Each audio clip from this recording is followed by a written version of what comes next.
Gracias por acompañarnos. Mucho que hablar el día de hoy. Estábamos viendo las cifras del gobierno de Estados Unidos que advierte que está creciendo cada mes la ola de migrantes venezolanos que se están entregando a las autoridades en la frontera con México en busca de asilo o de un estatus migratorio legal. Pero quería saber, doctor, cuáles son los derechos que tienen los migrantes que ingresan ilegalmente por la frontera sur. Bueno, mira, es importante que la gente sepa que una de las maneras en donde el gobierno de Estados Unidos, los oficiales de inmigración, no pueden expulsarte o no aceptar tu entrada a Estados Unidos es si tú manifiestas tener un miedo de persecución de regresar a Venezuela en este caso. Entonces es importante que las personas estén al tanto de esto y que cuando un oficial de inmigración les pregunte si tienen miedo de regresar a Venezuela, digan que sí, que tienen miedo de persecución por razones que sean las razones políticas en este caso, para que entonces se inicie el proceso de entrada a los Estados Unidos para que puedan luego ellos tramitar una solicitud de asilo, sea ante la Corte, sea ante las oficinas de asilo. Sí, es que los casos se han incrementado, doctor. Me voy a permitir compartir algunas estadísticas con la audiencia. Según el Departamento de Seguridad Nacional, solamente en el mes de junio se registraron 13.350 nuevos encuentros o detenciones de venezolanos, que supone 445 por día, es decir, 18 por hora aproximadamente. Entonces, bueno, quería que nos hablara un poco acerca de si ha recibido esas solicitudes de asesoría jurídica, legal, por parte de inmigrantes venezolanos y cómo ve la situación en este momento. Sí, sí se reciben asesorías ya no solamente de personas dentro de Estados Unidos, sino personas que están fuera de Estados Unidos, que quieren, bueno, averiguar, saber cuáles son sus derechos, qué es lo que deben hacer cuando entran. Claro, siempre hay que recalcar que entrar de esa manera es ilegal, pero también cuando una persona viene huyendo de persecución, no tiene más recursos, esa es la única manera que puede entrar al país, porque no tiene una visa. Entonces, pues la emergencia de la situación, la gravedad de los incidentes hace que la persona tenga que venir de esa manera. Sí es bueno que la persona pues vaya preparando su expediente con evidencias, demostrando corroborando lo que le ocurrió en Venezuela a raíz de su opinión política o por alguna otra razón que cubre la ley para casos de asilo. Doctor, hemos visto testimonios que señalan que funcionarios de inmigración adquieren y usan cantidades de datos de localización de los migrantes mediante teléfonos celulares, esto aparentemente sin orden judicial. Así lo denunció el lunes la Unión de Libertades Civiles. ¿Esto es legal? Para seguir un rastreo de las personas, Sí. bueno, el gobierno está implementando ciertas medidas para evitar tener a las personas en detención. Acuérdate que cuando tú entras a Estados Unidos de manera ilegal, pues tú deberías estar sujeto, la persona debe estar sujeta a una detención hasta que el mismo gobierno determine su liberación. Por la gran cantidad de personas que están ingresando al país, el gobierno no cuenta con suficientes instalaciones para mantener a estas personas detenidas y tiene que buscar algún método de rastrearlas, de saber dónde están. En la ley no existe algo que diga que está prohibido usar un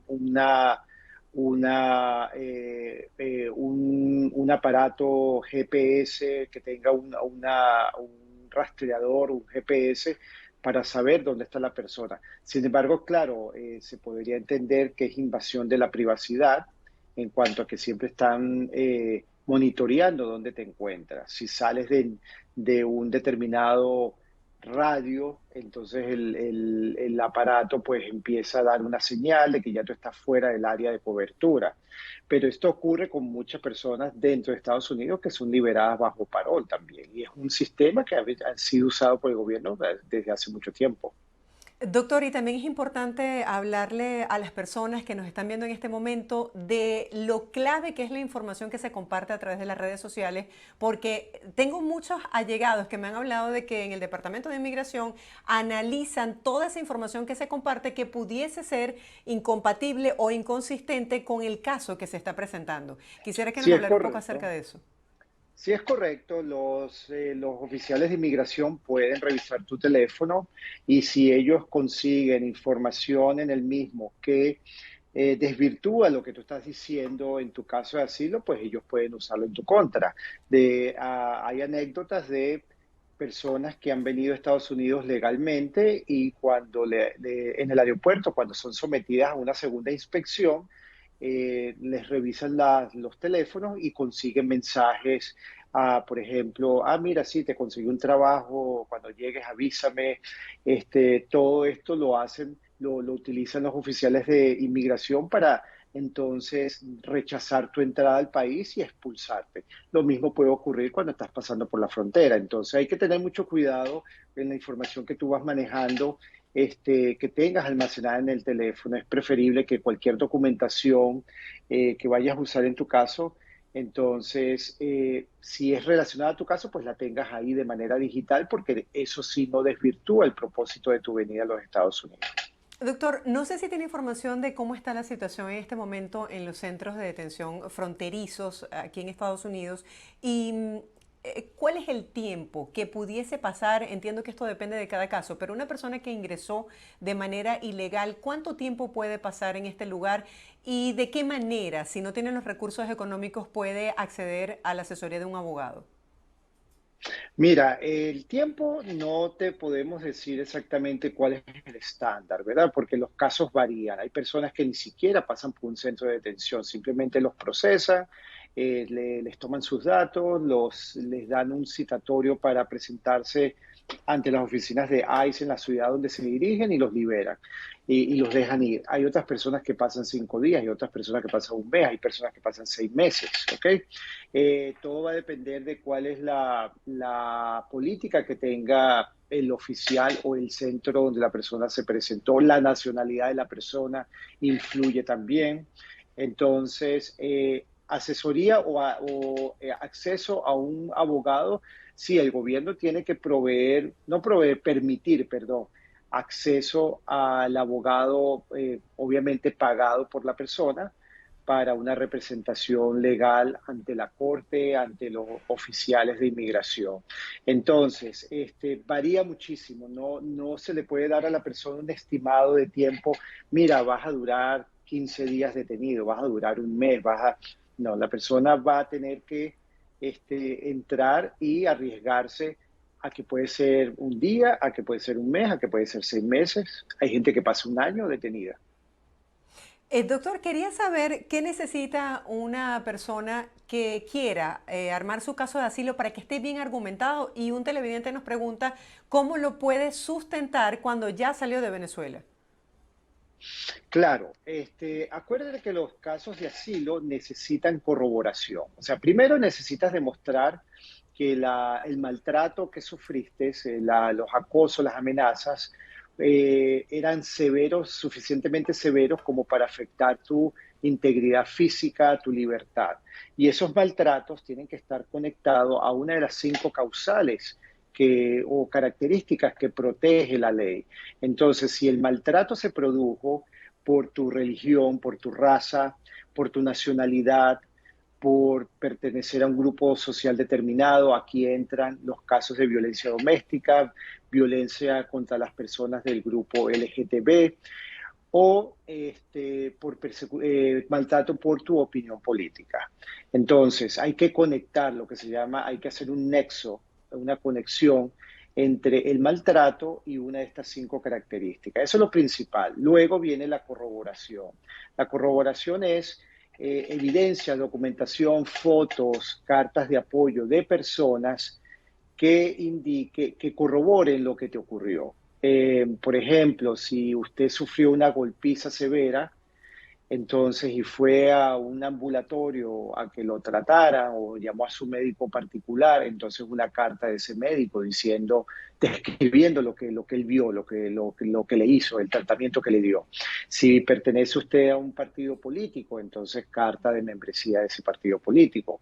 Si usted fue atacado cuando salía de un meeting, de una verbena política opositora, de una marcha, entonces corroboración de las personas que estaban con usted cuando fue atacado.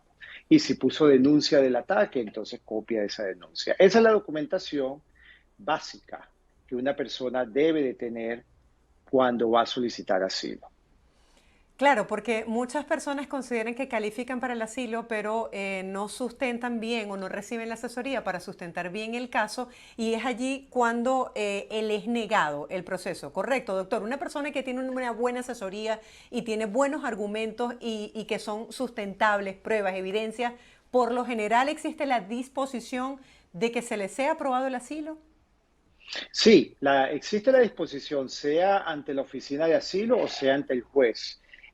Acuérdate que si la persona va ante un oficial de inmigración para presentar su caso de asilo, entonces estamos hablando que el oficial de asilo es el que analiza el caso. Generalmente, esta es una parte o es una agencia que es estricta en cuanto a aprobaciones de casos. Estricta en el sentido que como ellos tienen un poder discrecional, ¿ok? No hay un mandato que dice usted si es 2 y 2 es 4 y por lo tanto asilo, no, siempre hay una discreción. Entonces, y no hay una revisión de esa decisión. Entonces, generalmente en las oficinas de asilo es un poco más difícil que te aprueben el caso. Ya cuando vas a la corte, los jueces tienden a ser más equitables, balancean los hechos con la ley y ellos toman una decisión en base a eso. Pero sí, si tú tienes tu caso corroborado, deberías pues tener eventualmente un resultado positivo. Tengo varios familiares que me han reportado retraso en esa documentación que debe dar inmigración que dice que el caso de asilo ha sido recibido. ¿Usted ha tenido también muestras de este tipo de retraso, doctor? Sí, nosotros llevamos la cuenta y en este momento existe un retraso de aproximadamente 3 meses, desde que nosotros enviamos la solicitud de asilo hasta el momento en que recibimos la carta de recibido, como le decimos nosotros, ¿verdad? Sí hay retrasos, no hemos visto todavía un alivio en esto, parece que todavía el gobierno está lidiando con muchos puestos vacíos dentro de la agencia, falta de dinero. Esperemos que, bueno, poco a poco vaya subsanándose todos estos problemas. No, y tantas solicitudes, porque la cantidad de solicitudes debe ser impresionante en este momento, así que le decimos a la audiencia que se Sí. tranquilice, retraso de 3 meses 9, aproximadamente. 9 millones de Wow. solicitudes en general ha recibido el gobierno y 9 millones de solicitudes en atraso en estos momentos. Doctor, tenemos un televidente que nos dice, tengo 3 años de casado con una ciudadana estadounidense. ¿Cuánto tiempo hay que estar casados para obtener esa ciudadanía? Bueno, felicitaciones con su matrimonio. El tiempo para obtener ciudadanía por medio de matrimonio con un ciudadano americano es de 3 años luego de haber recibido la tarjeta de residencia. ¿Ok? Entonces, si la persona sea la primera, siempre es la primera tarjeta. Acuérdate que si la persona recibe su primera tarjeta dentro de los 2 primeros años de haberse casado, pues una tarjeta temporal, pero no importa para la Okay. ciudadanía, desde ese momento empiezan a contar el tiempo para los 3 años.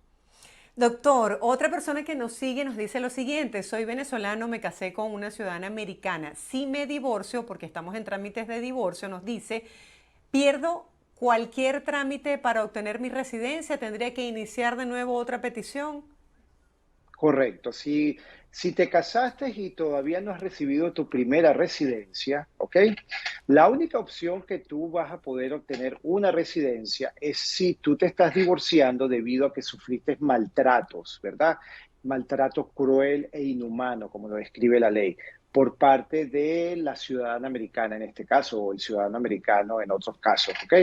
Entonces, si fuiste víctima de maltrato y eso te causó un daño severo, te causó depresión, ansiedad, la persona te abusó físicamente, te tenía sometido, entonces tú pudieses intentar obtener tu residencia permanente por medio de una ley de protección contra la violencia.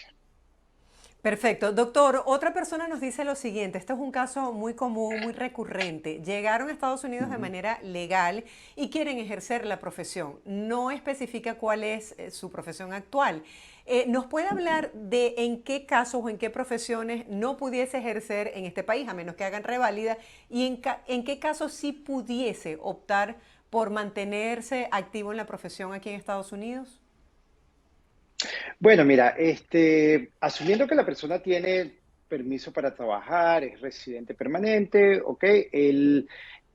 Todo esto depende mucho del estado donde la persona viva. Estados Unidos no tiene, el gobierno federal no tiene prohibiciones, ¿verdad? En cuanto a qué carreras un extranjero puede practicar o no, ¿verdad? Por ejemplo, existen otros países como Panamá que este, establecen leyes para limitar el ejercicio de la profesión. Por lo menos los comunicadores sociales en Panamá no pueden, los extranjeros no pueden practicar la comunicación social en Panamá. O sea, no puede haber periodista extranjero. Estados Unidos no existe eso en la ley federal. Sin embargo, hay requisitos, ¿verdad? Que cada estado establece. Por ejemplo, la profesión de abogado. Ujú. Usted para poder ejercer la profesión teniendo un título extranjero, tienes que hacer primero una evaluación de ese título ante los organismos respectivos del estado donde tú piensas ejercer tu carrera para determinar si ese título es equivalente al título de abogacía en Estados Unidos. Y si no, cuáles son los remedios o los pasos que debes de tomar para poder ejercer la carrera. Y lo mismo va a ocurrir con otras carreras. Por ejemplo, si eres médico, tienes entonces que hacer equivalencia de tus estudios, presentar exámenes específicos dentro de Estados Unidos que te permitan ser una certificación y luego poder empezar a practicar tu carrera. Ya otras carreras como comunicación social, arquitectura, etcétera, a lo mejor cuenten con requisitos básicos que no son muy difíciles de cumplir o a lo mejor no cuentan con ningún requisito y simplemente lo que el empleador te va a pedir es experiencia. ¿Qué experiencia tienes aquí dentro de Estados Unidos, fuera de Estados Unidos? Gracias por este comentario porque nos ilustra mucho. En el caso de los Ujú, comunicadores, muchos hemos optado por la visa de talento, que es la transición a la siguiente ujú. pregunta. Nos dice un televidente, opté por la visa de talento y ya se me venció. ¿Cuáles son los trámites que debería seguir? ¿La renovación o me conviene una visa de habilidades que me lleva a la residencia? Bueno, primero que nada, tú no puedes dejar vencer tu estatus, ¿ok? Porque sin un estatus legal no vas a poder conseguir otro estatus legal. Entonces, lo primero que debes hacer es renovar tu estatus de talento inmediatamente y luego lo mejor es analizar con un abogado experto, ¿verdad? Analizar tu portafolio, tu currículum y ver eh, de qué manera llenas los requisitos adicionales para una visa ya de residencia permanente por habilidades extraordinarias o una visa por interés nacional del país, ¿ok? Entonces es algo importante que consultes con un abogado experto en esta materia que te diga, mira, basado en tu experiencia, en tu portafolio, en tu trabajo, tú puedes optar por esta vía o puedes optar por esta otra vía. Pero más importante es que tú mantengas estatus legal mientras estás determinando cuál de las vías te conviene. Doctor, si una persona está, por ejemplo, reuniendo para poder hacer su visa de habilidades extraordinarias que lo llevaría a la residencia, ¿hasta cuántas veces puede renovar la visa de talento? ¿Lo puede hacer de manera indefinida o hay un límite? No, la visa de talento es una visa que tú puedes renovar, no tiene, siempre y cuando tú demuestres que hay necesidad de usar la persona que tiene ese talento, porque estas son visas que necesitan un sponsor, ¿verdad? Pero en líneas generales no tienen límite, pero cuando ocurren demasiadas renovaciones, el gobierno llega un momento en que empieza a ser más exigente con este tipo de aplicaciones, de por qué necesitas a la persona, porque también el gobierno quiere determinar, bueno, esta persona se va a quedar o se va a quedar o va a estar aquí de manera indefinida, ¿ok? Claro. Entonces, lo lógico es que la persona eventualmente decida, bueno, yo ya estoy listo para la residencia permanente, creo que voy a hablar con un abogado porque pienso que ya ha acumulado todos los distintos requisitos que la ley me pide. Además que ya el estatus de residente y luego de ciudadano brinda otros beneficios adicionales. Correcto, claro, o sea, ya estamos hablando de otro nivel migratoriamente, o sea, cuando tú entras, sales del país, pues ya es un trato diferente a cuando Sí. tú estás con una visa, del problema de tener que ir a un consulado para que te pongan la, la visa. La administración anterior tuvimos una administración bastante eh, agresiva en contra de cualquier tipo de ingreso de extranjero, hasta personas con visas profesionales para venir a trabajar como profesionales estaban siendo dilatados en los consulados porque ellos consideraban que era necesario o que supuestamente había un desempleo muy alto dentro de los americanos y entonces no había necesidad de estar trayendo talento extranjero para Estados Unidos.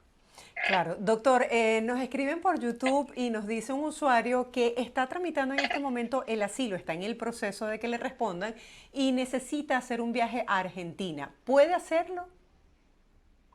Si la persona está en un proceso de asilo, ante la oficina de asilo, si pudiese, cuando consiga el documento necesario para viajar, que se llama un advance parole, ¿ok? Entonces, tienes que aplicar, tienes que solicitar este advance parole con USCIS, tiene que documentar la necesidad de salir, de ir a Argentina, para que entonces se lo aprueben, pueda ir y luego regrese sin problema. Doctor, ¿y hay algún riesgo de solicitar ese advance parole? Bueno, mira, uno siempre recomienda que la persona no salga porque aun cuando tú tienes ese documento tiene una leyenda que dice que no garantiza tu entrada a los Estados Unidos. ¿Qué quiere decir esto? Que si el oficial de inmigración en el aeropuerto, por X o por Y, considera que tu entrada al país no es garantizada, ¿ok? Porque revisó tus récords, resulta que consiguió algo turbio en tus récords, entonces puede en ese momento negarte la entrada, ¿ok? Sí se dan los casos que la persona sale y vuelve a entrar, por supuesto. Este, y luego, sin ningún problema, pues regresan, pero siempre hay que explicarle al cliente que no hay garantía que la persona pueda ingresar nuevamente. O sea, no se le puede dar esa Gracias garantía. por esta advertencia, por esta recomendación, porque marca la diferencia. Hay personas que han hecho grandes esfuerzos para realizar sus procesos migratorios y luego se arriesgan a salir y, como usted bien lo dice, los funcionarios de migración son independientes en sus decisiones, entonces, bueno, no depende del abogado.